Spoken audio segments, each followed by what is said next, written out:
안녕하세요. 4차 혁명 시대 콜라보 방송 신현임 TV의 신현임입니다. 국회의원 100명으로 줄이기 운동본부에서 이거를 어느 조선족이 쓴 글을 올려놓습니다.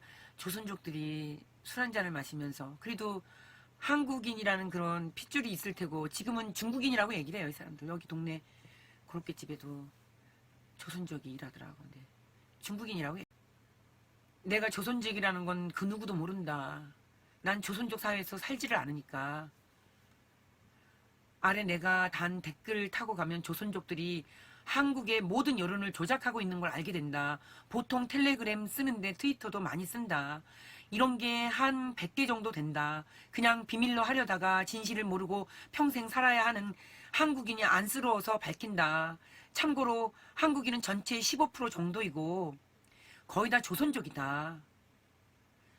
대다수가 한국에서 유학하고 있는 대학생들이다. 지난 대선과 지방선거 모두 우리 같은 조선족들이 이 일을 담당했다. 네이버의 베스트 댓글과 여성들 위주의 카페에 올라오는 댓글 모두 우리 손을 거친다. 중국 정부와 한국의 민주당이 이 일을 주도하고 있는데 그들은 무슨 짓을 해도 수사받지 않을 거야. 대다수 한국인들이 코로나에 집중하고 있는 동안 중국 정부가 한국의 모든 근간 산업을 장악하기 위해 마술을 뻗치고 있다. 시선 돌리기에 성공한 중국은 민주당 친중 정치인과 결탁하며 한국 전력을 삼킬 것이다. 마음이 많이 불편하다.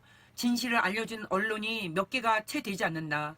몇 개 정도가 아니라 거의 없다고 보는데 저는 가끔 어쩌다가 조선일보나 뭐 다른 데서 나올 수 있지만 내가 이 나라를 걱정하는 이유는 나는 대한민국에서 사는 국민이고 나 자신이 한국인이라고 생각하기 때문이다. 우리 모두 진실을 알 권리가 있다. 조선족도 문제지만 한국에서 유학생활을 하고 있는 한족 대학생들이 더 큰 문제다. 이들은 돈이 무지 많은 부자들인데 고의적으로 한국에서 유학생활을 하고 있다. 내가 안타까운 건 아무리 내가 이런 말을 해도 음모라고 생각하고 무시하는 대다수 한국인들의 정신상태임. 이렇게 가다간 72년의 대한민국의 역사가 끝난다. 저도 그렇게 생각하고 있어요. 지금 절망적으로 저는 이 영상을 말씀드리는 거예요. 중국은 미국에 대립하기 위해 반드시 한국을 자기 속국으로 만들어야 한다. 한국이 적화돼야 미국의 안보에 대항하기가 쉽다. 중국 공산당 정부는 매우 똑똑하다. 한국을 내버려두고 미국과 싸울 것 같은가? 부산 미포항 중국 제철소 건립, 전라남도 광양 중국 알루미늄 공장 기공식, 강원도에 지어지는 차이나타운, 영종도와 송도에 중국 투기 자본 허락, 세종시 스마트 시티 중국 건설업체, 중국산 태양광, 중국산 전기차와 그에 따른 한국 정부 보조금, 마스크 9억 개 중국의 밀반출, 중국산 미세먼지 환경단체 입막음, 우한 폐렴 중국인 입국 무한 허용, 중국 경제가 발전하면서 그 힘이 비대해지고 이젠 미국과 헤게모니 전에서 싸워 이기고 싶어 한다. 그 방식을 한반도 공산화의 키포인트가 있다 이거지. 그리고 적화되면 북한과 남한이 중국 손에 들어가고 미국과 싸우기 용이해지며 세계 패권주의에 한 발짝 더 다가가게 된다. 경제로 미국에 대항할 수단이 별로 없는 중국은 한국을 적화시켜 미국의 대항 수단으로 삼는 거고, 문재인은 그 미끼를 낳았다. 문재인은 공산주의자지만 권력 욕심이 많은 사람이라 본인이 대선 때 당선되기 위해선 중국 공산당의 개입이 필수였다는 걸 알았고 문재인은 그 기회를 잘 활용했다. 그러나 문재인이 얻어낸 것이 있는 만큼 줘야 하는 것이 있고 그 딜이 들어간 이후로 문재인은 중국에게 모든 걸 넘겨주게 된다. 한국의 많은 토목공사, 각종 이권 사업들이 전부 중국 기업과 얽혀 있다는 것은 이를 증명한다. 문재인은 지난 대선 때 조선족 댓글 선동 부대원들의 도움과 중국 정부의 개입으로 인해 대통령 당선이 되었고 그 빚 때문에 아무 소리 하지 않고 있다. 자신이 중국과 척을 지는 순간 중국 정부에 의해 이 정권은 몰락하게 되고 문재인은 타살당한다. 부정선거는 한 번도 멈춘 적이 없다. 보궐선거, 재보궐선거, 지방선거, 총선, 대선 한국은 보기보다도 도덕적으로 매우 취약한 나라다. 비리에 익숙해져 있다. 그걸 당연히 여긴다. 저도 그런 사람들을 봤어요. 진짜 우리가 분노스러워해야 돼 이거. 얼마나 비도덕적인 나라인지 분노하고 결연하게 그 부정과 끊어내야지. 이게 사람인데 도덕적인 타락을 용납한다는 면에서 그들은 똑같이 문재인과 더불어서 매국노 비난을 피할 길이 없게 됐어요. 그리고 한국인은 잘 잊는다. 그리고 그걸 다시 반복한다. 아무도 모르게 지나간다. 1998년 김대중 당선과 노무현 당선은 중국 공산당도 같이 개입되어 있다. 우리가 이거 지금 알게 되죠. 그래도 혹시라도 중국 공산당 개입까지는 생각 안 했었지. 그럼 마저 다 읽겠습니다. 집요하게 한국을 다시 속국하기 위해 다방면으로 노력했다. 전자개표기로 부정선거할 수 있다는 건 이미 민주당 사람들은 다 알고 있었다. 중국 공산당도 알고 있다. 그래서 전자개표기를 만들었다. 조작할 수 있는 기기를 일부러 만들었다.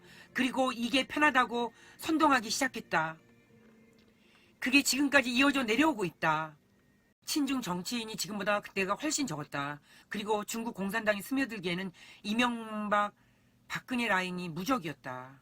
이명박은 짱깨돈을 먹을 수가 없는 게 그가 기업가여서 주사파 운동권과는 세상 보는 방식이 다름. 돈을 벌어본 사람이라 사업수완이 좋고 손쉬운 짱깨 자본보다 직접 발로 뛰면서 돈을 버는 것에 익숙한 사람이다. 그리고 그때는 이렇게 정치에 신경을 안 썼던, 어떻게 보면 지나보니 참 행복한 때였구나라고 느껴집니다. 박근혜는 어린 시절부터 아버지가 살아온 방식과 가치관을 잘 답습했다. 짱깨를 이용하되 믿지 않는다는 게 그녀의 주요 전략이었다. 그래서 짱깨 전승절 행사에 참가하고 사드 배치도 했다. 문재인과 현재 요직에 있는 모든 사람 그렇지 않다. 자기 힘으로 돈을 벌어본 적이 없다. 운동권 시절 때는 무슨 단체가 죄다 자금을 지원해줘 왔고 그런 삶에 익숙하다. 선거 자금은 정해져 있는데 더 많은 돈이 필요하다. 한국에선 구할 수 없고 늘 하던 방식으로 돈을 지원해 줄 수 있는 단체를 찾는다. 그게 중국 공산당이다. 한국의 영혼을 팔아서 중국에 빚을 져서 중국한테 결국 매국노 짓을 하고 있었다는 민주당이었군요. 박근혜 때는 보수가 굉장히 살아있었다. 좌파들을 살려놓기엔 중국 정부의 힘이 미치지 못했다. 당시에도 조선족 댓글 부대가 있었지만 그들은 졌고 보수는 이겼다. 그리고 나서 세월호 사건이 터졌다. 민주당이 정권을 잡을 수 있는 절호의 기회가 되었다. 세월호 사건은 전교조와 북한 세력 다 이렇게 연결된 걸로 이게 증언되는 영상들이 많이 있습니다. 그걸 꼭 봐야 됩니다. 중국 정부도 이때다 싶어 민주당을 지원하기 시작한다. 그리고 태블릿 조작. 조선족 댓글이 주도한 여론, 박근혜에 대한 실망을 느낀 한국인이 조선족 댓글이 주도했다는군요, 여론을. 아, 너무나 소름 끼치는 일들입니다. 너무 비참하다. 분출구를 조작된 여론에 몸을 내맡긴다. 조작된 태블릿 PC 사건 판세는 기울어져 가고 막대가 선거 자금과 여론 조작, 적당한 전자개표기 조작, 선동당한 국민들은 문재인을 당선시키고야 만다.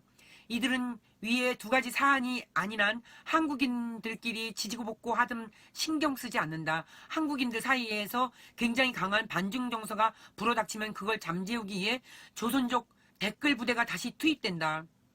이걸 반복한다. 24시간 조선족들로 들끓게 아니면 조선족들도 위에서 지시 내려서 일사불란하게 움직인다. 필요한 인재 풀을 적재적소에 배치하고 이쪽으로 경력과 노하우가 많은 게 그들이다. 선동하여 바닥을 좀 다져놓으면 거기엔 더 이상 조선족이 머물 필요가 없다. 한국인들이 잘 따라온다.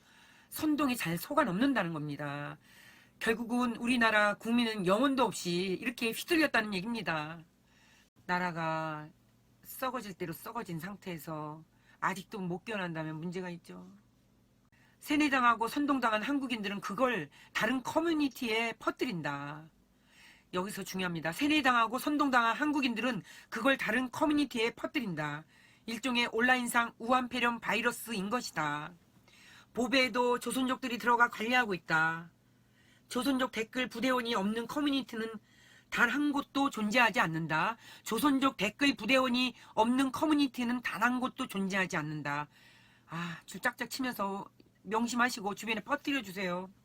중국은 인구가 많고 이런 쪽에 인재풀이 차고 넘쳤다. 다만 그때그때 상황과 커뮤니티 흥망성쇠로 인해 버리고 다른 커뮤니티로 다 갈아탄다거나 이런 게 반복될 뿐이다. 한국의 몰락은 중국 때문이다. 분통이 터집니다. 한국인 스스로 내버려둬도 내부 분열로 통합되지 않는데 거기다 기름을 붓는 게 작금의 중국 공산당이다. 한국인은 오랫동안 평화롭게 살아서 중국 공산당의 통치 방식을 이해하지 못하고 무서워하지 않는다. 그들이 얼마나 비열하고 잔인한지 모른다. 이거를 모르고 있어요. 아까 젊은 친구한테. 설마 그러겠어요. 자네가 공산주의를 몰라. 한국 여자들이 국익과 안보에 대한 개념이 부족한 것도 전쟁 없이 자란 세대들이라서 그렇다. 남자들이야말로 군대를 갔다 오니 개념이 생기는데 여자는 그럴 수가 없다. 미래의 적은 북한보다 중국이다. 중국이 한국의 가장 큰 걸림돌이다. 단군 이래로 한반도 땅에서 단 한 번도 중국에게 도움받은 적이 없는 게 대한민국의 역사다. 단군 이래로 한반도 땅에서 단 한 번도 중국에게 도움받은 적이 없는 게 대한민국 역사다. 결국 하나도 중국은 우리한테 도움이 된 적이 없다는 것입니다. 반중에 한국이 살 수 있습니다. 미래의 적은 북한보다 중공이다. 중국으로 얘기했구나. 내가 중공으로 얘기해. 어떻게 보면 우한폐렴 사태가 한국에겐 큰 전화위복을 불러일으킬 수도 있다. 예전에는 한 번도 생각해 본 적이 없던 것들. 한국의 적은 중공입니다. 한국의 적은 공산당입니다. 중공, 북한 다 마찬가지입니다. 지금의 20, 30대들이 이번 사건을 계기로 한국의 진짜 적은 중공이라는 걸 깨달았으면 좋겠습니다. 이 조선족은 그래도 한국인이라는 그런 의식이 있기 때문에 이렇게 얘기를 한 겁니다. 이분이 거의 다 맞는데 세월호 여건에서는 조금 틀려요. 그리고 박근혜 대통령은 억울하게 지금 감옥살이 한다는 얘기를 제 영상에도 분명히 얘기했습니다. 국민 대사기극이 우리나라에서 벌어졌던 것만큼은 우리가 명료하게 인식을 하고 이것들을 다 퍼뜨려야 합니다. 저도 이게 퍼뜨리라고 제 홍보 일체 안 하려고 합니다. 이거에서는 홍보 안 해도 되니까 이거 많이 퍼뜨려서 알려주세요. 대한민국 북한화로 지금 이렇게 가고 있습니다. 이 악법을 막아야만이 우리 국민이 살 수 있습니다. 공산화 세세하게 다 만들었는지 국민들 꼼짝 못하게 노예가 되는 겁니다. 우선 국가보안법 폐지 반대부터 해주십시오.